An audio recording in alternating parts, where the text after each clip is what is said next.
परिस्थितियां, जैसा कर्म इस जीव ने किया है वैसा ही इसके उदय देखने में मिलता है, और उसके कारण से नाना प्रकार की परिस्थितियां इसके जीवन में होती हुई पाई जाती है। किसी का ज्ञान ज्यादा है तो किसी का कम, कोई सम्यक दृष्टि हो गया तो कोई मिथ्या दृष्टि है। अरे कोई मुनिराज बन जाता, किसी के चरित्र की इतनी उन्नति है कि वे मुनिराज बन गया, व्रतों को धारण कर लिया, और कोई बिल्कुल नहीं कर पाता। कोई 10 दिन के 10 उपवास कर लेता है और किसी से एक उपवास नहीं हो पाता। कोई 16 कारण के 16 उपवास कर लेता है और किसी से एक व्रत भी नहीं हो पाता है। क्या है ये, क्यों है ये, इसके पीछे क्या कारण है? तो जब हम कर्म के पास जाते हैं तो निमित्त कारण के रूप में वह कर्म ये कहता है कि हाँ, इसके पीछे मैं हूं कारण। तो वो कर्म कैसा होता है, वह कर्म जीव को कैसे बन जाता है, और वे कर्म किस किस भाव से कैसे कैसे कर्म बनते हैं, और उसका उदय आने पर कैसे कैसी स्थिति होती है, इस प्रकार के सामान्य बात को आज हम समझते हैं। तो चलिए हम चलते हैं कर्म पाठ की ओर।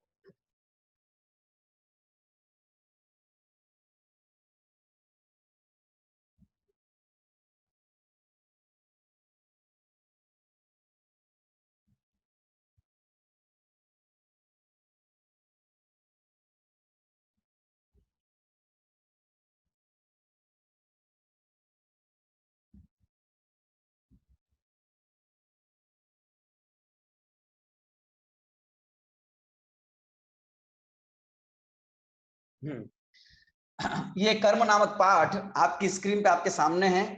कर्म किसे कहते हैं, कर्म क्या होते हैं, कर्म कितने प्रकार के होते हैं, कर्म, इन सब बातों के बारे में हम आज जानेंगे। आइए हम चलते हैं आचार्य नेमिचंद्र सिद्धांत चक्रवर्ती देव और महामंत्री चामुंड राय के संवाद की ओर। उस संवाद के माध्यम से हम कुछ कर्म के स्वरूप को समझेंगे।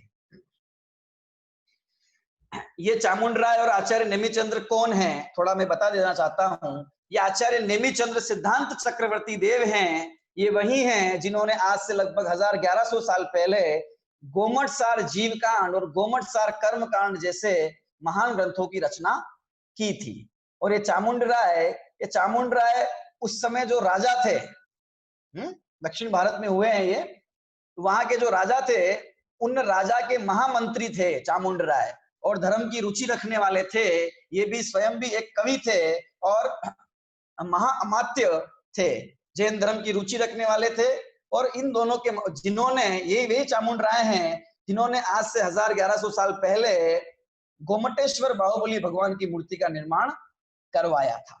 तो आचार्य नेमिचंद्र और उनके शिष्य महामात्य चामुंड राय के बीच की चर्चा है, जो कर्म के स्वरूप हमें बताती है।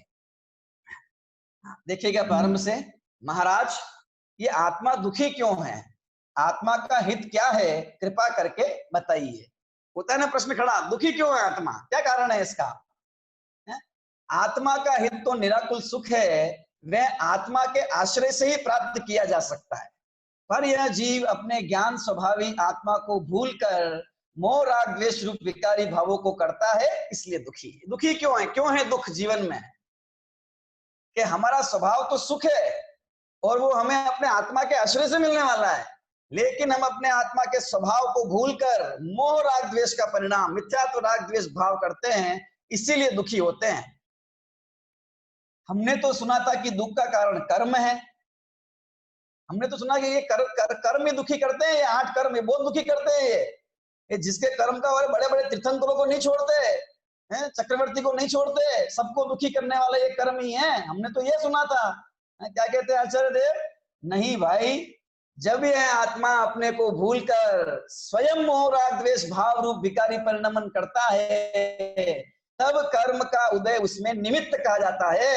अरे कर्म थोड़े ही जबरदस्ती आत्मा को विकार कराते हैं, कर्म तो जड़ है, जबरदस्ती आत्मा को विकार कराएंगे क्या? जब ये आत्मा स्वयं अपने स्वभाव को भूलकर राग द्वेष रूप परिणति करता है, तो वे कर्म का उदय उसमें निमित्त कहा जाता है। निमित्त कब कहा जाता है? जब ये कार्य होता है विकार का। जब विकारी कार्य जिसके है ही नहीं, जिसके विकार हो ही नहीं रहा है, तो उसके कर्म का निमित्त भी नहीं कहा जाता है। मुनिराज है, विकार ही नहीं हो रहा है। अब क्या कर्म का निमित्त है? अनंत भगवान है, कर्म का उदय भी है, लेकिन उनके विकारी परिणाम नहीं है, निमित्त नहीं कहा जाता है ना। कर्म जबरदस्ती आत्मा को विकार नहीं करा सकते। ये निमित्त क्या होता है कि जब पदार्थ स्वयं कार्य रूप परिणमे, तब कार्य की उत्पत्ति में अनुकूल होने का आरोप जिस पर आए, उसे निमित्त कारण कहते हैं। अतः जब आत्मा स्वयं अपनी भूल से विकार आदि दुख भाव करता है, तब उसमें कर्म को निमित्त कहा जाता है। निमित्त कोई जबरदस्ती काम नहीं करवाता। जब काम होता है ना, तब जो भी उस काम के लिए हमें हेल्पफुल नजर आता है, सबसे नजदीक नजर आता है, अनुकूल नजर आता है, उसको निमित्त कह देते हैं। जैसे कि आत्मा स्वयं विकारी भाव करता है या आत्मा स्वयं शुद्ध भाव करता है, तो कर्म का उदय या कर्म का क्षय वो निमित्त कह दिया जाता है। जबरदस्ती कर्म या निमित्त किसी में कुछ नहीं कर सकता। ठीक है। अब प्रश्न खड़ा होता है वापिस, ये तो ठीक है कि ये आत्मा अपनी भूल से स्वयं दुखी है, ज्ञानावरणादि कर्मों के कारण से नहीं, पर वह भूल क्या है, कौन सी भूल है जिससे वह दुखी है?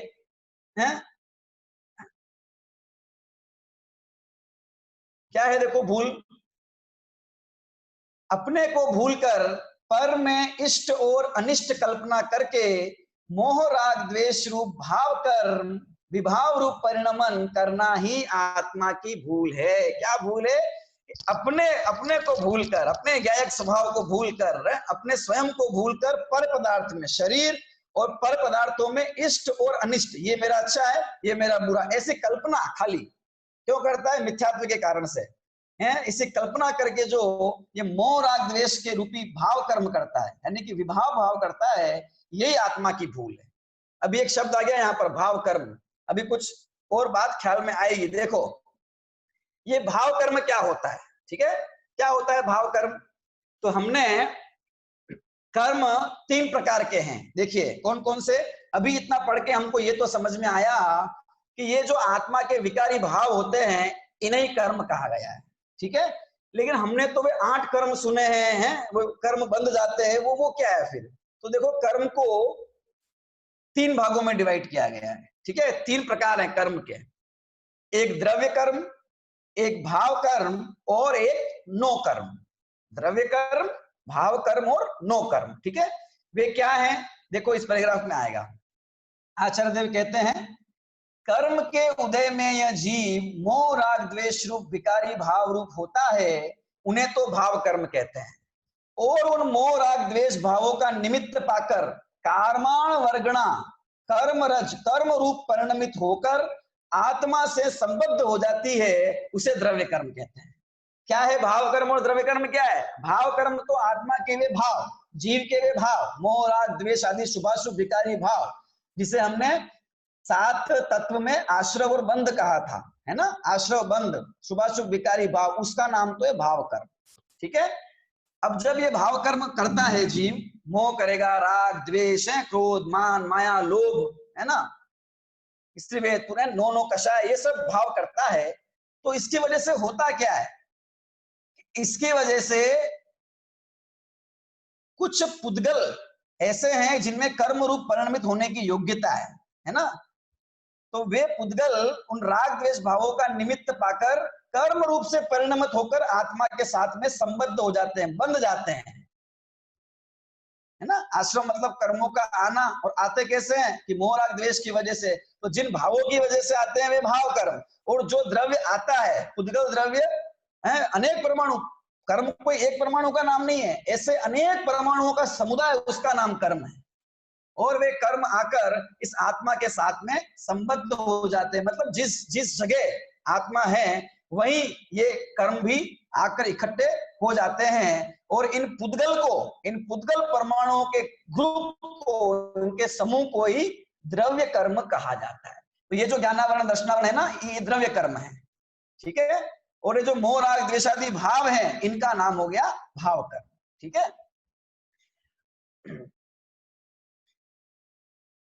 तो फिर एक प्रश्न खड़ा हो जाता है कि ये द्रव्य कर्म के उदय के निमित्त से भाव कर्म हो रहे हैं और भाव कर्म के उदय के निमित्त से द्रव्य कर्म हो रहे हैं, तो ये तो फिर चक्कर हो गया। ये तो एक चक्र बन गया ना, कि द्रव्य कर्म अनादिकाल से और इस जीव को भाव कर्म भी अनादिकाल से। तो यानी बुरे भाव कर रहा है तो बुरे कर्म बंध रहे हैं, और वे कर्म बंध गए, अब वे उदय में आएंगे तो फिर बुरे भाव होंगे, तो फिर ये चक्र मिटेगा कैसे? ये चक्र मिटेगा कैसे? फिर कर्म की वजह से भाव, और भाव की वजह से कर्म, भाव कर्म की वजह से द्रव्य कर्म, द्रव्य कर्म की वजह से भाव कर्म। ये तो फिर चक्र हो जाएगा ना, फिर तो ऐसा कोई जीव मुक्ति नहीं हो पाएगा, किसी का दुख मिटेगा ही नहीं। तो कहते हैं कि ये द्रव्य कर्म का उदय है ना, ये जबरदस्ती विकार नहीं कराता है। जब ये जीव स्वयं मोह राग द्वेष का विकारी भाव करता है तो ये द्रव्य कर्म बनता है इसको।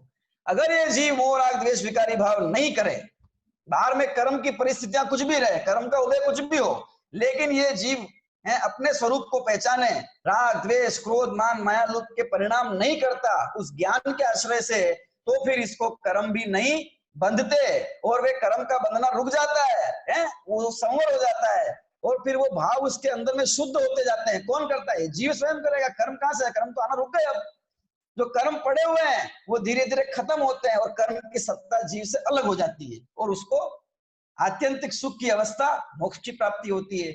यानी कि जो कुछ करना है वो हमें अपने स्वयं के परिणामों में करना है, परिणामों से ही बंध और परिणामों से ही मोक्ष है। कोई द्रव्य कर्म जबरदस्ती नहीं कराएगा।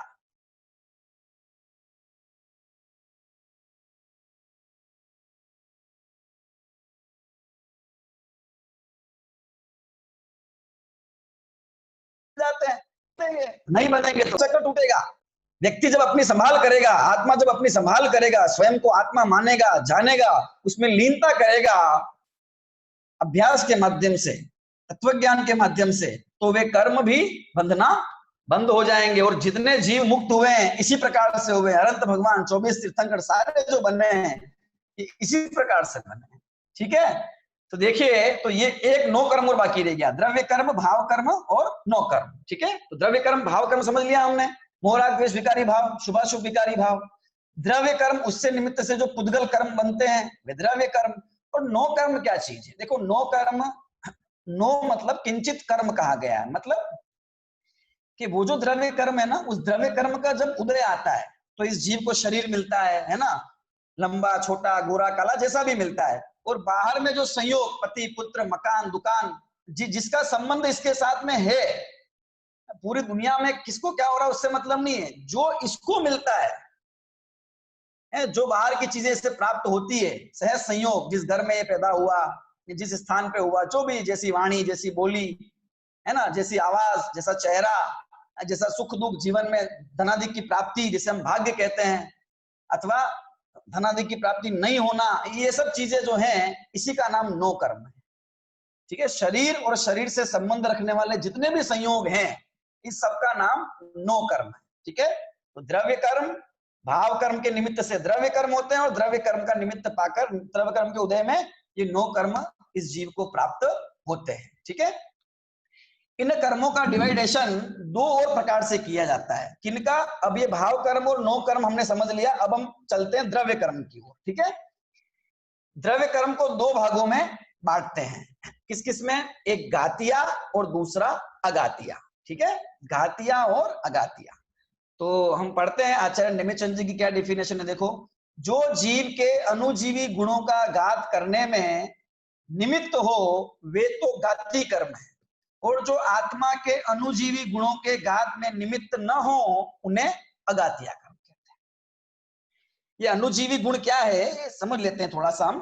देखो, अनुजीवी गुण का मतलब वे गुण जिनसे आत्मा के सुख दुख का लेना देना है, सीधे जो आत्मा के गुणों का घात कर रहा है, इसे हम अस्तित्व रूप गुण भी कहते हैं, जो ज्ञान दर्शन सुख वीर इन ये सब अनुजीवी गुण कहलाते हैं।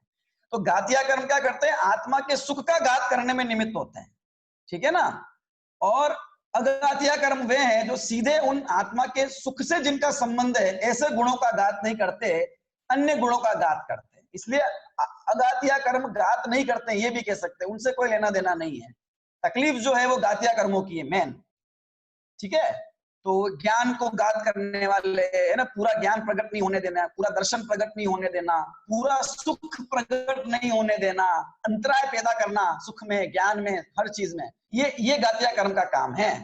ठीक है, तो जो जीव के सुख दुख आदि सुख में बाधा उत्पन्न करते हैं, ज्ञान में बाधा उत्पन्न करते हैं, ऐसे अस्थि रूप अनुजीवी गुणों में घात करते हैं, वे घातिया, घात करने वाले।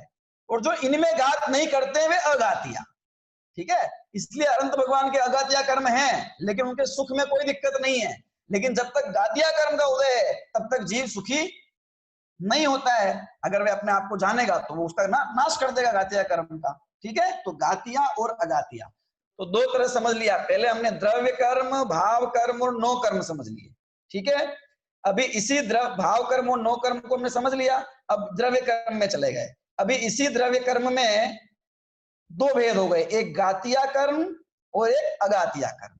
ठीक है, तो ये घातिया और अघातिया ये दोनों मिला के कुल 8 होते हैं। कितने होते हैं? 8 कर्म, जिन्हें 8 कर्म प्रकृति भी कहा जाता है। ठीक है, उन घातिया में सबसे पहला है ज्ञानावरण। ठीक है, तो देखते हैं क्या है ज्ञानावरण की परिभाषा। ज्ञान पर आवरण डालने वाले कर्म को ज्ञानावरण, है ना। ज्ञानावरण कर्म कौन सा है? जो इस जीव के ज्ञान पर आवरण डालता है, ज्ञान पर पर्दा ढांकता है, अर्थात इसका पूरा ज्ञान प्रकट नहीं होने देता। ऐसे ही ज्ञान, ऐसे ही कर्म का नाम क्या है? ज्ञानावरण कर्म। ये द्रव्य कर्म है, ध्यान रखना है ना, पुद्गलिक कर्म है। और कहा ना कि पुद्गलिक कर्म जीव के गुणों का घात करने में निमित्त कहलाते हैं। वास्तव में तो गलती स्वयं की है, आगे आएगा देखो। और दूसरे नंबर का कर्म है दर्शनावरण। ठीक है, तो ज्ञान पर आवरण डालने वाले कर्म को ज्ञानावरण और दर्शन पर आवरण डालने वाले कर्म को दर्शनावरण कहते होंगे।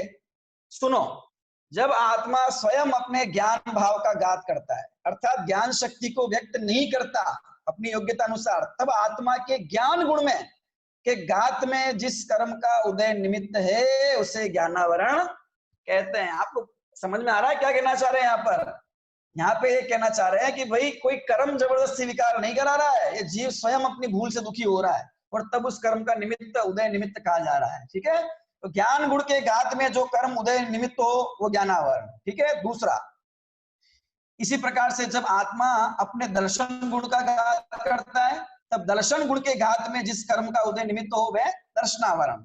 ज्ञान गुण के उदय में के घात में, ज्ञान गुण के घात में जो निमित्त है वो ज्ञानावरण। इसी प्रकार से आत्मा में एक दर्शन नाम का भी गुण है। ठीक है, ज्ञान दर्शन ये दोनों वस्तु को जानने में काम आते हैं, तो वो दर्शन गुण का घात करने वाला दर्शनावरण निमित्त। ठीक है, अभी इनके भेद प्रभेदों की चर्चा अपन करेंगे। ज्ञानावरणी के 5 हैं और दर्शनावरणी के 9 हैं। अभी देखो तीसरा नंबर का, देखो जो नंबर 3 है वह है मोहनी। ठीक है, मोहनी, ये मोहनी क्या मतलब होता है? मोहनी का, जो इस जीव को मोह देता है ना, सम्मोहित, सम्मोहन कर दे जीव का। सम्मोहन, जो जीव सम्मोहित होता है उस व्यक्ति की क्या दशा होती है? वो अपने आप को ही भूल जाता है, उसे पता ही नहीं। वो सम्मोहित करने वाला जो सामने वाला व्यक्ति, वो उसे जो जो जो जो जैसे जैसे कहता है वो वैसे वैसे करता जाता है। तो ये मोहनी कर्म द्रव्य में और स्वयं में आत्मा का मिथ्यात्व, राग द्वेष, ये मोह के वश होकर, मिथ्यात्व के वश होकर, ये राग द्वेष के वश होकर जीव उल्टे सीधे काम करता है। वो कसाय उसे जो कहती है वो करता है। कहता है ना, क्रोध में आदमी अंधा हो जाता है। वो क्रोध उसे जो करवाता है वो करता है, वो स्वयं की सुध नहीं रहती, वो मिथ्यात्व में स्वयं की सुध नहीं रहती। तो देखिए क्या है मोहनी, जीव अपने स्वरूप को भूलकर अन्य को अपना माने या स्वरूपाचरण में असावधानी करे, तब जिस कर्म का उदय निमित्त हो उसे मोहनी कर्म कहते हैं। दो बातें आ गई, एक तो अपने स्वरूप को भूल जाता है, यानी खुद को आत्मा नहीं मानना, जबकि ये आत्मा है और नहीं मानता है, इसलिए स्वरूप में आचरण भी नहीं करता है, अपने आचरण में असावधानी करता है, स्वरूप में मग्न नहीं होता है। इसी का नाम मौनी कर्म है। जो अपने आप को अपना मानता नहीं तो अपना आत्मा में आचरण करेगा कैसे? इसी का नाम मिथ्यात्व है, इसी का नाम मिथ्या दर्शन और इसी का नाम मिथ्या चरित्र, कि वो राग द्वेष के परिणाम करता है। ठीक है, दो प्रकार का है, एक दर्शन मोहनी और एक चरित्र मोहनी। चरित्र दर्शन मोहनी के 3 भेद हैं, मिथ्यात्वादी, अभी भेदों की चर्चा करने वाले आगे। और इस चरित्र मोहनी के भी 25, इसे 25 कषाय कहा जाता है। 3 कर्म हो गए, ज्ञानावरण, दर्शनावरण, मोहनी। ज्ञानावरण जो ज्ञान गुण का घात करने में निमित्त हो, दर्शनावरण जो जीव के दर्शन गुण के घात करने में निमित्त हो, मोहनी जो जीव को मिथ्यात्व और राग द्वेष कराने में निमित्त हो, वो मोहनी। ठीक है, इस मोहनी के 2 भेद, दर्शन मोहनी, चरित्र मोहनी। दर्शन मोहिनी का संबंध मिथ्यात्व से है, मिथ्या दर्शन से है, और चरित्र मोहिनी का संबंध राग द्वेष के साथ में है, कषाय के साथ में है। ठीक है, अभी आगे चलते हैं। अब गातिया कर्मों में एक अंतराय और रह गया। ठीक है, तो अंतराय का मतलब क्या हुआ? अंतराय पैदा करना, रुकावट पैदा करने वाला। जिस कर्म के उद्देश्य से इस जीव को रुकावट पैदा हो जाए, इसके शक्ति की व्यक्ति नहीं हो पाती है, आत्मा है तो शक्तिशाली, पर इस कर्म के उद्देश्य से वह अपनी शक्ति को व्यक्त नहीं कर पाता, अथवा स्वयं की भूल ही उसमें है, मुख्य तो है ना, पर कर्म का उदय निमित्त का है। ठीक है, अंतराय पैदा होती है जिसको, जिस वजह से इसको किसी भी कार्य के अंदर, वो अंतराय कर्म का है। क्या कहा है देखो, जीव के दान, लाभ, भोग, उपभोग और वीर्य के विघ्न में जिस कर्म का उदय निमित्त हो उसे अंतराय कर्म कहते हैं। दान देने में, लाभ अर्थात किसी भी चीज की प्राप्ति में, किसी भी चीज का भोग करने में, किसी भी वस्तु का उपभोग करने में, और शक्ति की व्यक्ति में, वीर्य में जो बाधा पैदा कर दे, उसका नाम क्या है? अंतराय कर्म। होता है ना भाई, करना तो चाहते हैं पर कर नहीं पाते हैं। अभी सबका अंतराय, भगवान के दर्शन तो करना चाह रहे हैं पर जा नहीं पा रहे हैं, पढ़ना तो चाह रहे हैं पर पढ़ नहीं पाते, दान देने की इच्छा है पर दे नहीं पा रहे हैं, वस्तु का भोग करने की इच्छा है पर भोग कर नहीं पाते। भोग और उपभोग क्या अंतर है दोनों में? जिस वस्तु को एक बार जिसका भोग किया जा सके उसका तो नाम भोग, और इसे बार बार भोग किया जा सके उसका नाम उपभोग। जैसे कि रोटी सब्जी खाना है, इसको एक बार ही खा सकते हैं, वही खाना दोबारा खा सकते हैं क्या? कैसे खाएंगे, वो तो खत्म हो गया। लेकिन उपभोग मतलब वस्तु, कपड़े, सोने चांदी, घर, गाड़ी, बर्तन आदि उपभोग की सामग्री है। वो रोटी सब्जी तो दोबारा नहीं खा सकते, पर थाली का प्रयोग तो बार बार कर सकते हैं ना अपन, उपभोग हो गया। घर का उपभोग रोज कर रहे हैं, गाड़ी इत्यादि का बार बार उपभोग करते हैं, कपड़े इत्यादि उपभोग की सामग्री, ये सब भोग और उपभोग। तो ये इनके भोग उपभोग में अंतराय पैदा हो जाना है ना, तो जीव के कार्यों में अंतराय पैदा करने वाला, इसके सुख में अंतराय पैदा करने वाला, ज्ञान में अंतराय पैदा करने वाला, दान लाभ भोग उपभोग में अंतराय पैदा करने वाला, उसका नाम अंतराय कर्म। तो ये चार तो गातिया कर्म है, क्योंकि ये जीव के सुखादि गुणों का घात कर देते हैं। इसके कारण से जीव अपने स्वरूप की पहचान नहीं कर पा रहा है, मोह के कारण से सुखी नहीं हो पाता है, शक्ति की व्यक्ति नहीं हो पाती है ना, इसलिए ये गातिया कर्म कहलाते हैं। ठीक है, और ये गातिया कर्मों का नाश अनंत भगवान के हो जाता है, इसलिए वे परम सुखी हैं, उनके सुख में कोई बाधा नहीं है, परम शक्तिशाली है, कोई बाधा नहीं है। ठीक है, ये अंतराय कर्म 5 प्रकार का होता है। ठीक है, आगे जब चर्चा करेंगे भेद में जाएंगे। तो 4 गातिया हो गए, ज्ञानावरण, दर्शनावरण, मोहिनी और अंतराय। अब 4 बच गए अगातिया। ठीक है, अगातिया कर्म जो जीव के सुखादि गुणों का घात नहीं करते हैं ना, वे अगातिया कहलाते हैं। ठीक है, इनका सीधा संबंध नहीं होता उनसे, इसलिए आगे तो कर्म तो सारे ही कहीं ना कहीं निमित्त रूप से जीव को दुख देते ही हैं। ठीक है, देखिए, जब आत्मा स्वयं मोह भाव के द्वारा आकुलता करता है, तब अनुकूलता प्रतिकूलता रूप संयोग प्राप्त होने में जिस कर्म का उदय निमित्त हो उसे वेदनी कर्म कहा जाता है। पहला है वेदनी, इसी में वेदनी किसे कहते हैं? वेदन करना, सुख और दुख का वेदन। तो बाहर में सुख का वेदन के निमित्त भूत सामग्री का मिलना और दुख के निमित्त भूत सामग्री का मिलना, अनुकूल और प्रतिकूल सामग्री का मिलना, जिस कर्म के निमित्त से हो उसे वेदनी कर्म कहते हैं। खूब शरीर अनुकूल मिला है, स्त्री पुत्र मकान धन धान्य सब अनुकूल है, और उसमें उसको अनुकूलता का वेदन होता है, सुख का अनुभूति होती है, इंद्रिय सुख की, अनुकूलता का भाव, ये साता वेदनी हो गया। और वही सब कुछ उल्टा सीधा गलत मिलना, सब संयोग ऐसे प्रकार के मिल जाते हैं कि दुखी होता है, ये क्या हो गया कि ये असता वेदनी हो गया। तो ठीक है, तो वो दुखी क्यों हो रहा है? वो दुखी अपने मोह के कारण से हो रहा है। वे पर पदार्थ जो मिले हैं अथवा जो नहीं मिले हैं वे सुख दुख के कारण नहीं है। शरीर बेकार मिला, कि घर बेकार मिला, कि नौकरी अच्छी नहीं मिली, कि मिली पर हमें इच्छा के अनुकूल नहीं मिली, पैसा है पर इतना नहीं है जितना हमको चाहिए अथवा बिल्कुल नहीं है, दुकान है, घर किराए का है, दुकान चलती नहीं है, चलती भी है तो पड़ोसी की जितनी चलती है उतनी नहीं चलती है। ये सारे संयोग जो इसको प्राप्त हुए हैं, ये किस्मत, ये जो किस्मत है, ये जो किस्मत जो जिसको हम कहते हैं, ये तो उसके उस वेदनी कर्म के उदय से मिल गए संयोग। अब तू उसमें सुखी दुखी रहता, अनुकूलता लगती है तो ये साता वेदनी, प्रतिकूलता लगती है तो असाता वेदनी, पर उसमें संयोग जिस कर्म के उदय से प्राप्त होते हैं वे वेदनी कर्म कहा जाता है। साता का वेदन करता है तो साता वेदनी, उसी में बुरे का भाव पैदा करता है तो असाता वेदनी, तो शुभाशुभ दोनों प्रकार से हो गया। ठीक है, वेदनी के बाद में आयु नाम कर्म है, आयु कर्म, नाम कर्म नहीं, आयु कर्म सबसे पहला। तो आयु, आयु का मतलब पता है हमें, उम्र। ठीक है, जीव अपनी योग्यता से जब नारकी, तिर्यंच, मनुष्य या देव शरीर में रुका रहे तब जिस कर्म का उदय निमित्त हो उसे आयु कर्म कहते हैं, है ना। ये जीव स्वयं ही अपनी भूल के द्वारा, अपनी योग्यता से क्या करता है, अलग अलग गतियों में रुका रहता है ना। तो जब नारकी की आयु को प्राप्त होता है, वह तिर्यंच की आयु को प्राप्त होता है, मनुष्य या देव शरीर में रुका रहता है। तो जितने समय तक, कितने समय तक रुकेगा, कितने समय तक मनुष्य बना रहेगा, कितने समय तक देव बना रहेगा, कितने समय तक नारकी बना रहेगा, कितने समय तक तिर्यंच बना रहेगा, कि इसका निर्धारण करने वाला ये आयु कर्म है। आयु कर्म जीव की अलग अलग गतियों में, अलग अलग भवों में उसकी आयु को निश्चित करता है।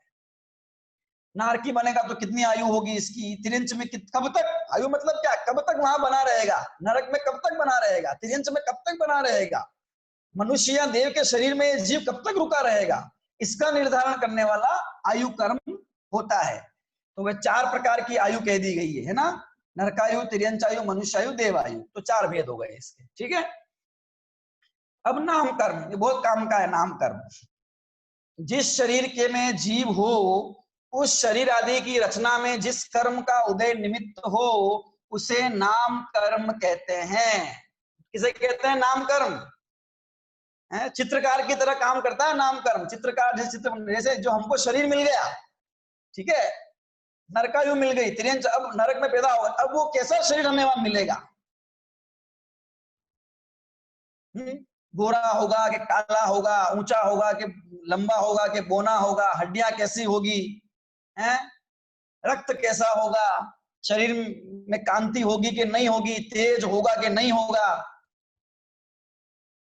ये आवाज कैसी होगी, मधुर होगी कि नहीं होगी, अंग अंगोपांग कैसे होंगे, सब बिल्कुल व्यवस्थित, बिल्कुल मापे हुए अंग हैं जैसे, बिल्कुल वैसा है, या फिर हाथ कहीं जा रहा है, पैर कहीं जा रहा है, नाक कहीं जा रहा है, आंख कहीं जा रहा है, इंद्रियों की रचना कैसी होगी, ये सारा काम, ये शरीर की पूरी रचना करने का काम इस नाम कर्म का है। इस नाम कर्म के उद्देश्य से जीव को शरीर की प्राप्ति होती है, और किस प्रकार का शरीर मिलेगा इसका निर्धारण ये नाम कर्म करता है। ये नाम कर्म 2 प्रकार का है, शुभ और अशुभ। शुभ नाम कर्म भाई जिससे अच्छा शरीर सब बढ़िया मिले, शुभ नाम कर्म जिससे बुरा, लोक में बुरा कह जाने वाला शरीर मिलता है, अशुभ नाम कर्म। ठीक है, और इसकी प्रकृतियां, वैसे इसके उत्तर भेद कितने हैं, 93 भेद हैं इस नाम कर्म के। तो अगात्या में 3 पढ़ लिए, वेदनीय, अनुकूल और प्रतिकूल सामग्री का उदय जिससे संयोग प्राप्त होता है, आयु जिससे 4 आयु मिलती है, नाम कर्म जिससे इसको गति के अंदर शरीर जैसा प्राप्त होता है, शरीर प्राप्त जिससे होता है, जैसा होता है वो नाम कर्म की वजह से। एक बच गया गोत्र। तो क्या है गोत्र, देखो, जीव को उच्च या नीच आचरण करने वाले कुल में पैदा होने में जिस कर्म का उदय निमित्त हो उसे गोत्र कर्म कहते हैं। ठीक है, गोत्र, उच्च गोत्र, नीच गोत्र।